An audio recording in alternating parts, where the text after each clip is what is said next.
नमस्कार दोस्तों, बहुत बहुत स्वागत है आपका नरेंद्र दानचार्य निःशुल्क क्लासेस में। तो आज हम 50वीं जुबली क्लास आपने देखी होगी प्रयोगवाद को लेकर और बहुत बड़ी शानदार क्लास थी।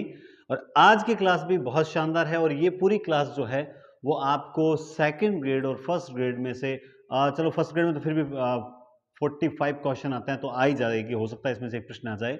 लेकिन सेकंड ग्रेड में जो 10 से 15 क्वेश्चन जो साहित्य के आते हैं उसमें से भी यहां से आपको एक प्रश्न जरूर मिलेगा। और ये जो इंपॉर्टेंट रचनाएं हैं जिन पर साहित्य अकादमी पुरस्कार मिल चुके हैं इस पर भी हम चर्चा करेंगे। लेकिन उससे पहले मैं आपको बता दूं एक विशेष बात। तो जो जिसने भी 51 रुपए की हिंदी साहित्य की जो टेस्ट सीरीज है वो ज्वाइन नहीं की है, उसमें सेकंड ग्रेड और फर्स्ट ग्रेड का पूरे सिलेबस को लेकर जो है वो एक टेस्ट सीरीज हो रही है शेड्यूल वाइज। भर्ती कभी भी आओ, लेकिन मैं आपको बता दूं हिंदी से तैयारी करने वाले जो साथी हैं वो मेरी बात को ध्यान से सुने। आप लोग सेकंड ग्रेड को अपना टारगेट बना के रखें। ये सेकंड ग्रेड की तैयारी आपके रीट, जब भी रीट होगी तो रीट के बाद जो विषयवार पेपर होगा उसमें बहुत सार्थक सिद्ध होने वाली है। और काम आने वाली तैयारी कैसे काम हो आएगी ये मैं आपको संडे को मुझे समय मिलेगा तो मैं आपको पूरा एक बायोडाटा दूंगा, वीडियो बनाऊंगा, उस पर आपको बताऊंगा कि आपके कैसे काम आएगी। तो आप फिलहाल सेकंड ग्रेड की तैयारी में को जारी रखें।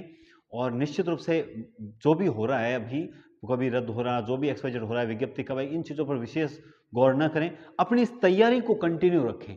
तो जिसने भी 51 रुपए वाला टेस्ट सीरीज ज्वाइन नहीं की है वो डिस्क्रिप्शन में हिंदी पॉइंट ऐप का लिंक दिया हुआ है, हिंदी पॉइंट एप्लीकेशन डाउनलोड करें और 51 रुपए वाला टेस्ट सीरीज ज्वाइन करें। जिन साथियों ने जो है और जो कोर्स पेड कोर्स लेके पढ़ रहे हैं सेकंड ग्रेड, उन्हें भी बता दूं आप लोगों के लिए सोने पे सुहागा साबित हुआ है कि आपने कोर्स तो लिया है सेकंड ग्रेड का, लेकिन अब आपके जो रीट का विषयवार पेपर होगा उसमें भी ये काम आएंगे। तो आपके ये एक फीस में डबल काम आने वाली चीजें हो चुकी है। तो आप सभी को भी बहुत बहुत बधाई हो। ठीक है, बहुत जल्द रीट के लिए दोनों पेपर, रीट पात्रता परीक्षा और विषयवार के लिए भी एक बहुत बढ़िया रणनीति और बढ़िया एक शेड्यूल वाइज सिलेबस में लेके आ रहा हूँ। निःशुल्क भी स्टार्ट करने का विचार है और जो पेड है वो दोनों तरफ से, ऑफलाइन स्टूडेंट आएंगे तो वो रिकॉर्डिंग भी अवेलेबल रहेगी, तो दोनों तरह से स्टार्ट करेंगे। इसके साथ ही मैं आपको एक बात और बता देना चाहता हूं कि आज जो है अपना शेड्यूल आपने देखा होगा, टेलीग्राम चैनल का लिंक दिया हुआ है, वहां जाकर भी देख सकते हैं। शेड्यूल के अकॉर्डिंग आज तीसरा टेस्ट है जो अभी 9 बजे तो ये क्लास मिलेगी आपको, तो 9 बजे हो सकता है आज वो टेस्ट मिलते मिलते आपको रात को 10 भी बज जाए, तो थोड़ा सा लेट होगा, इसलिए घबराएं नहीं। तीसरा टेस्ट आज की डेट में अपलोड होगा, मतलब रात तक हो जाएगा।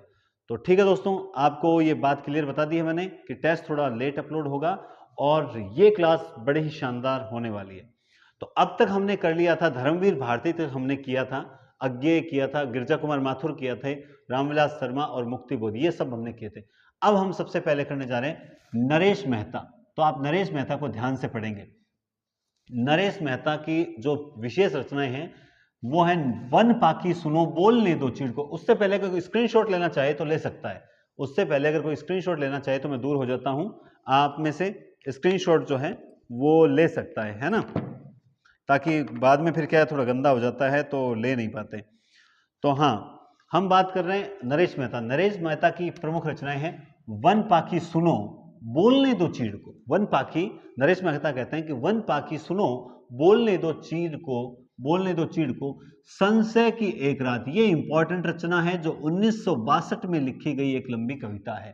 संशय की एक रात जो है वो 1962 में लिखी गई एक बहुत बेहतरीन रचना है। और मेरा मानना है कि नेट में सबसे ज्यादा नरेश मेहता की यही रचना पूछी जाती है ना। नरेश मेहता की सबसे इंपॉर्टेंट रचना है ना। इसमें मतलब क्या है, ये क्या चीज है भाई, इसमें जिस प्रकार राम भगवान, जब श्री राम जो थे, श्री राम जब समुद्र को बांधने से पहले की जो एक रात में जो संशय की रात होती है कि भाई मैं क्या कर रहा हूं, मैं ये युद्ध कर रहा हूं, ये सही है या नहीं, तो है ना, यही रात अंतिम यही रात भारी, है ना। तो वही ये संशय की एक रात है, भगवान राम को लेकर लिखी गई है। लेकिन इसमें कहीं ना कहीं ये प्रथम जो भारत चीन युद्ध 1962 है ना, भारत चीन युद्ध की विभीषिका भी इसमें देखने को मिलती है। इसके अलावा इनकी एक रचना और है प्रार्थना पुरुष। इनकी एक रचना और भी आती है, वो है प्रार्थना पुरुष, है ना। वो रचना गांधी जी को लेकर लिखी गई है। प्रार्थना पुरुष जो है वो गांधी जी को लेकर लिखी गई है। तो वन पाखी सुनो बोलने दो चिड़ को संशय की एक रात बहुत इंपॉर्टेंट रचना है, एग्जाम में पूछी जाने वाली, अगर पूछा जाए तो ये आप बताओगे 1962 में लिखी गई रचना है। क्लियर बात है। इसके अलावा तुम मेरा मौन हो, ये भी इनकी बहुत इंपॉर्टेंट रचना है। समय देवता, समय देवता, समय देवता इनकी एक लंबी कविता मानी जाती है। समय देवता जो है इनकी एक लंबी कविता मानी जाती है। और इसके अलावा इनको अरण्यापद जो है वो साहित्य अकादमी पुरस्कार मिला हुआ है 1988 में। 88 में इनको साहित्य अकादमी पुरस्कार मिला था 1988 में। मैं बहुत जल्द आपके लिए एक बढ़िया क्लास क्या लेकर आऊंगा, जितने भी साहित्य अकादमी पुरस्कार हैं उनको ट्रिक से कैसे याद किया जाए, एक स्वर में एक साथ कंठस्थ होकर, वो बहुत जल्द आपको बताऊंगा। अरण्य साहित्य अकादमी पुरस्कार 1988, ठीक है। उसके बाद में प्रार्थना पुरुष, उसके बाद में बात कर रहा हूं मैं प्रार्थना पुरुष की बात कर रहा हूं। तो प्रार्थना पुरुष गांधी जी के जीवन से संबंधित लिखी गई रचना है। क्लियर बात है। समय देवता जो है वो मैंने बता दी, इनकी एक लंबी कविता है, ये भी इंपॉर्टेंट है। संशय की एक रात भी इंपॉर्टेंट है, अरण्या भी इंपॉर्टेंट है। प्रार्थना पुरुष गांधी जी के जीवन से संबंधित है, तो ये थोड़ी इंपॉर्टेंट हो जाती है, क्योंकि प्रश्न आ जाए कि फर्स्ट ग्रेड में मान लो ऐसा प्रश्न आ जाए, व्याख्याता में आते हैं ऐसे प्रश्न कि निम्न, मान लो अलग अलग कवियों की 4 रचनाएं दे दी, तो निम्न में से कौन सी रचना गांधी जी के जीवन से संबंधित नहीं है, या निम्न में से किसने गांधी जी के जीवन से संबंधित नहीं लिखा है। तो इस प्रकार से ध्यान रहना थोड़ा जरूरी है। उसके बाद हम बात करते हैं शमशेर बहादुर सिंह। हमारे 12वीं क्लास के आरोह में छठा पाठ लगता है शमशेर बहादुर सिंह का, उषा, है ना। इनका जन्म हुआ था 1911, 1993, 1911 और 93। क्लास को पूरी देखिएगा, क्योंकि आज मैं आपको नई कविता युग, जितने भी 13 युग हैं, इनको एक साथ ट्रिक से कंठस्थ करवाने का प्रयास करूंगा। और प्रयास ही नहीं, 101% आप क्लास के बाद खुद कमेंट करेंगे कि सर वास्तव में हमें ये 13 के 13 आंदोलन उंगलियों पे याद हो गए। तो आप देखते रहें थोड़ी देर के लिए। शमशेर बहादुर सिंह के 1911 से 1993 ईस्वी जन्म काल है। इनकी बहुत अच्छी रचना है, चुका भी नहीं हूं इतने पास अपने उदिता बात बोलेगी हम नहीं। चुका भी नहीं हूं मैं इतने पास अपने उदिता बात बोलेगी हम नहीं, बात बोलेगी हम नहीं, है ना। चुका भी नहीं हूं इतने पास अपने उदिता बात बोलेगी हम नहीं। और चुका भी नहीं हूं जो रचना है इनकी, इस रचना पर इनको 1977 में जो है वो साहित्य अकादमी पुरस्कार मिला था। 1977 में इनको साहित्य अकादमी पुरस्कार मिला था। इतने पास अपने उदिता बात बोलेगी हम नहीं, ये चारों बातें भी इनके बारे में है। शमशेर बहादुर सिंह की रचनाएं हैं चारों। क्लियर बात है। उसके बाद हम बात करते हैं रघुवीर साय। हमारे कैमरे में बंद अपाहिज जो पाठ लगता है, जैसे एक मैंने आपको उस दिन भी बताया था कि रघुवीर सहाय, कुंवर नारायण, शमशेर बहादुर सिंह, इनका याद रखिएगा कि ये किस तार सप्तक के कवि हैं। जैसे डॉक्टर एसएसबी है ना, तो डॉक्टर में डी आर या धर्मवीर भारती, रघुवीर साय एस से शमशेर बहादुर सिंह भी उसमें आ जाएंगे, है ना। शकुंतला माथुर भी कहाँ गई शकुंतला माथुर, सुनसान साड़ी मैंने लिखा ही नहीं, ये कैसे हो सकता है भाई, बता देता हूं। शकुंतला माथुर, शकुंतला यहां लिख देता हूं, शकुंतला माथुर, इनकी एक रचना है सुनसान साड़ी, सुनसान साड़ी। तो शकुंतला माथुर, सुनसान साड़ी, ये डॉक्टर एसएसबी है ना, ये किसके हैं, पीएम की सभी कुके, है ना। तीसरा सप्तक है, तो आपको सप्तक जरूर याद रहना चाहिए, मैंने बता रखा है। फर्स्ट की अनेरामू भावगिरी, डॉक्टर, उसके बाद में डीआरएसएसबी है ना, डॉक्टर एसएसबी है ना, और उसके बाद है पीएम की सभी कुके, ठीक है। तो अब हम बात कर रहे हैं रघुवीर साय। रघुवीर साय में से अगर प्रश्न आता है तो ये बहुत इंपॉर्टेंट है। हालांकि आपका चौथा पाठ आरोह में लग रहा है कैमरे में बंद अपाहिज, तो आप वहां जो जीवन परिचय लिखा है उसे ध्यान से पढ़ लें, वहां से भी अपने आप में प्रश्न आता है। शायद इनकी एक रामदास नाम की लंबी कविता भी है, अपने आरोह में लिखा हुआ है, मुझे जहां तक याद है, रामदास, है ना। तो ये भी इनकी एक कविता है, फिर भी आप चेक कर लेना, मेरे हिसाब से 99 पॉइंट नहीं बल्कि 100% रामदास नाम है उस कविता का। ये इनकी एक लंबी कविता है। इनकी है सीढ़ियों पर धूप में आत्महत्या के विरुद्ध लोग भूल गए, हंसो हंसो जल्दी हंसो। अब जो अपने सिलेबस में जो कैमरे में बंद अपाहिज है, वो लोग भूल गए संग्रह से ली गई है। लोग भूल गए हैं कि कैमरे में एक अपाहिज भी बंद है, लोग भूल गए हैं कि कैमरे में एक अपाहिज बंद है। हंसो हंसो जल्दी हंसो, आत्महत्या के विरुद्ध और सीढ़ियों पर धूप में, ये सारी इनकी रचनाएं हैं। इसमें इनको लोग भूल गए हैं पे 1984 में, लोग भूल गए हैं पे 1984 में जो है वो साहित्य अकादमी पुरस्कार मिला था। 1984 में साहित्य अकादमी पुरस्कार मिला था। लोग भूल गए हैं रचना पर। इसके अलावा जो हंसो हंसो जल्दी हंसो, ये जो काव्य संग्रह, ये आपातकाल जो हुआ था, ये आपातकाल से आपातकालीन स्थिति को लेकर लिखी गई एक काव्य संग्रह है। ठीक है, आपातकाल से संबंधित कविताओं का उल्लेख जो है वो इसमें है। हंसो हंसो जल्दी हंसो, कितना गजब आपातकाल लगा है, हंसो हंसो जल्दी हंसो। लोग भूल गए, 1984 में इस पर साहित्य अकादमी पुरस्कार मिला था। तो ये भी आप ध्यान जरूर रखें। उसके अलावा आप देखेंगे भारत भूषण अग्रवाल, इनकी ये रचना बहुत इंपॉर्टेंट है, उतना वह सूरज है, उतना वह सूरज है। इस पर इनको साहित्य अकादमी पुरस्कार मिला था 78 में। भारत भूषण, डॉक्टर SSB है ना, SSB है ना, क्या उसमें आएगा? सोच के देखिए, या भवानी प्रसाद मिश्र आएगा। अनिरामू भापगिरी, भा में भारत भूषण अग्रवाल है या किसमें? तो याद रखना, कहीं कंफ्यूज ना हो जाओ। जितने भी तार सप्तक आपको मैंने करवाए हैं, उन तार सप्तक में से 101% एक प्रश्न आता ही आता है। और जो आज मैं आपको ये जो आंदोलन करवाऊंगा, इसमें भी 101% प्रश्न आता ही आता है।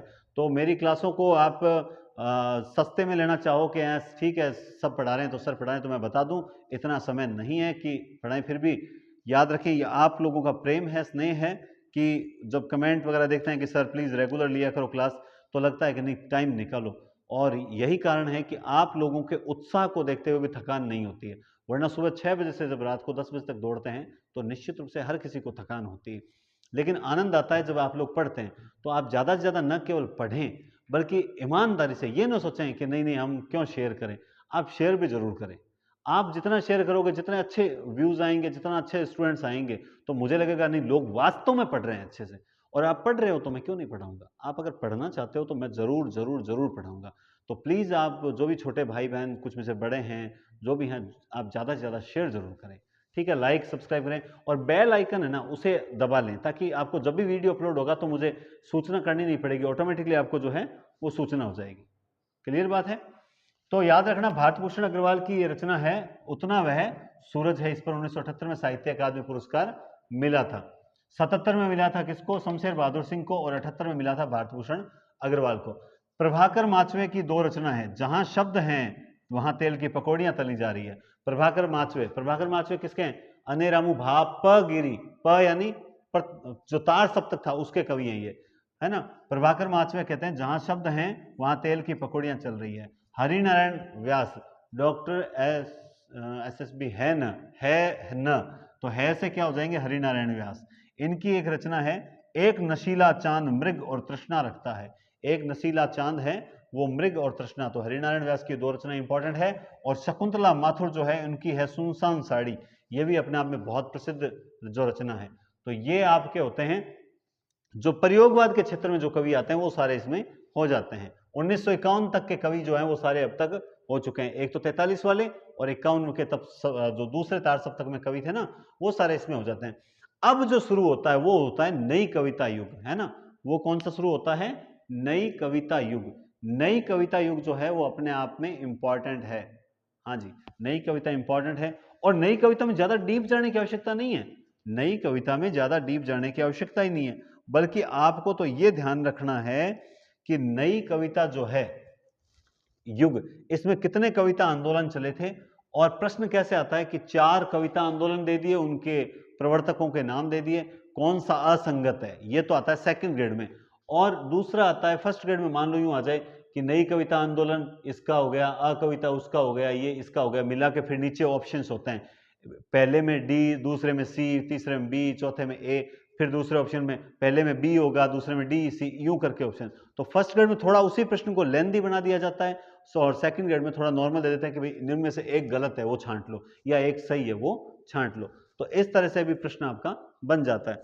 तो आप तो आनंद लेके पढ़ते रहे। देखो, सबसे पहले चला था नई कविता आंदोलन।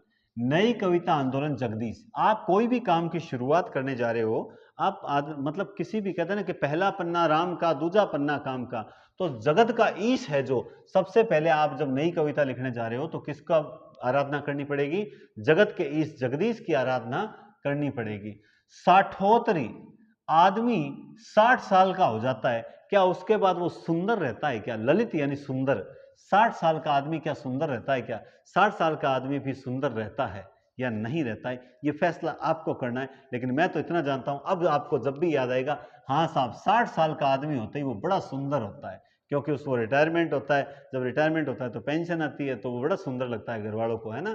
तो 60वीं कविता ललित गुप्त की है। 60 का आदमी सुंदर कभी नहीं होगा या सुंदर होगा, वो आपको फैसला करना, ललित गुप्त। उसके बाद आती है अकविता। देखिए नई कविता जगदीश गुप्त की है ना, लेकिन अकविता देखो, नई कविता में क्या है, 2 वर्ण है, और गुप्त में भी क्या है, 2 वर्ण है, तो नई जगदीश गुप्त आएगा। यहां अकविता में 4 है, तो अकविता चतुर्वेदी की है। अकविता किसकी है, चतुर्वेदी की है। अकविता चतुर्वेदी की है, जगदीश चतुर्वेदी की है। ताजी, ताजी तो हमेशा लक्ष्मी होती है, अर्थात हमें रुपया हमेशा ताजा ही अच्छा लगता है। ताजी हमेशा क्या होगी, ताजी लक्ष्मी। नए नए नोट सबको अच्छे लगते हैं, नए नए नोट सबको अच्छे लगते हैं। तो ताजी कविता किसकी हुई, लक्ष्मीकांत की हुई। मजा आ रहा है कि नहीं आ रहा है, ताजी कविता लक्ष्मीकांत की, जगदीश गुप्त की। नई कविता जगदीश चतुर्वेदी की, अकविता, ठीक है। और बीच में 60वीं ललित गुप्त। अब है नवगीत, है ना, नवगीत, नए गीत गाने वाला। देखो एक पिक्चर आई थी बहुत पहले, गोविंदा और चंकी पांडे की, है ना, उसमें वो कहता है कि मारे तो धर्मेंद्र, है ना, मारे तो धर्मेंद्र, नाचे तो जितेंद्र, और गाए तो नहीं, रोए तो राजेंद्र, है ना। लेकिन मैं यहां कहता हूं गीत गाए तो राजेंद्र, गीत गाए तो राजेंद्र।